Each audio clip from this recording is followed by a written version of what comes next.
सोलापूरमध्ये लागलेल्या भीषण आगीमध्ये 3 जणांचा होरपळून मृत्यू झालाय। सोलापूर शहरातील अक्कलकोट रोड MIDC मध्ये कारखान्याला ही भीषण आग लागली आहे। या आगीमध्ये 5 ते 6 जण अडकल्याची माहिती आहे। 7 तासांपासून ही आग धुमसतीये। कारखान्याचे मालक आणि त्यांचे कुटुंबीय हे कारखान्यात अडकलेल्यांची माहिती मिळवतायत। दरम्यान अग्निशमन दल वेळेत पोहोचलं नाही असा मृतांच्या नातेवाईकांनी आरोप केलाय। आगीवर नियंत्रण मिळवण्याचे प्रयत्न सुरू आहेत। JCBच्या सहाय्याने भिंत पाडून आतमध्ये शिरण्याचा सध्या प्रयत्न केला जातोय। आफताब शेख आपल्याला अधिक अपडेट देतील। आफताब, अजूनही जे अडकलेले आहेत त्यांना रेस्क्यू केलं गेलेलं नाहीये, कशा पद्धतीने आता मार्ग शोधला जातोय, काय तोडगा निघेल, कसं रेस्क्यू होणार आहे?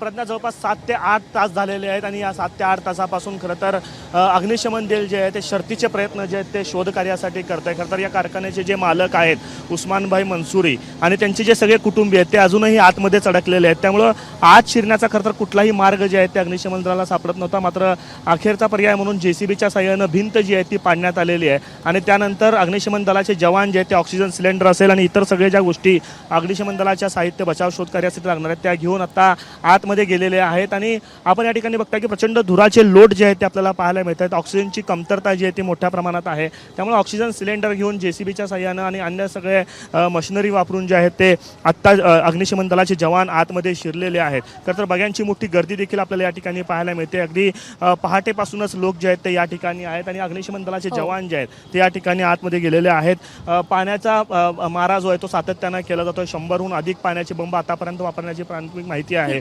3 लोकांचा आतापर्यंत होरपळून मृत्यू झालेला आहे। 4 लोक जे आहेत ते मालकांचे मृत्यू झालाय। 4 जण अजूनही अडकलेत। मृतांचा आकडा वाढू नये ही आशा व्यक्त करूया। सगळेजण सुखरूप बाहेर येतील अशी अपेक्षा व्यक्त करूया। आफताब, अपडेट जाणून घेत राहू। तुर्तास धन्यवाद। ABP माझा, उघडा डोळे बघा नीट।